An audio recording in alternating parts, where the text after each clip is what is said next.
Что лучше, Т-34 или Пантера, Мессершмитты или Яки? Сравнивать оружие, которым воевали во время Великой Отечественной, любимая забава как профессиональных историков, специалистов в области танка или самолетостроения, так и просто тех, кто интересуется этой темой. Новосибирские кинодокументалисты решили провести свой эксперимент и столкнуть лбами оружие информационной войны. Две кинокамеры, нашу КС-50Б и немецкую Асканию. Я, конечно, поработал, вообще удивился, как вообще можно вот это все таскать. То есть она больше 10 килограмм весит, эта камера. Плюс ее очень сложно наводить, через нее смотреть, через пленку там практически ничего не видно. То есть надо наугад действовать. И чтобы сделать панораму, требуется два человека. Один крутит ручку, собственно, кинокамеры, а второй наводит.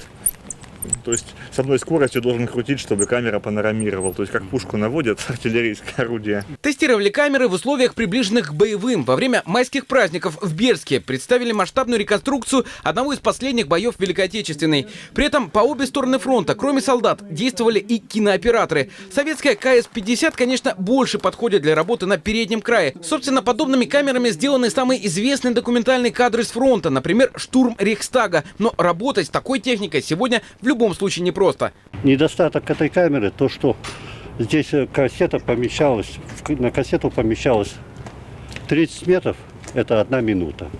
1 минуту снял, приходилось открывать. Все это делалось в темноте, сейчас мы делаем на свету. Открывать, эту кассету убирать, сюда ставить новую, заряжать. И все это в темноте, в мешке. То есть с собой мешок носили? Да. Ну, можно было на свету заряжать, но засвечивал там метров 3 пленки. А это довольно.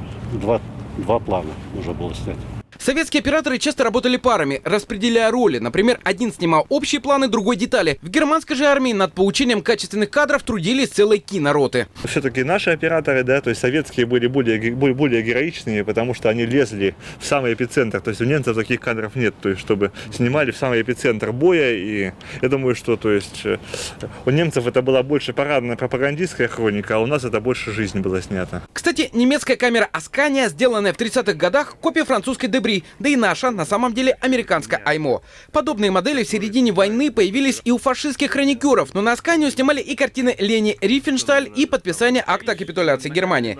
Новосибирские документалисты уже проявили пленки и начали оцифровывать полученные кадры, которые, конечно, по-особому передают атмосферу события. Но и наша и трофейная техника, несмотря на всю сложность обращения с ней, и в 21 веке позволяет снять приличную картинку.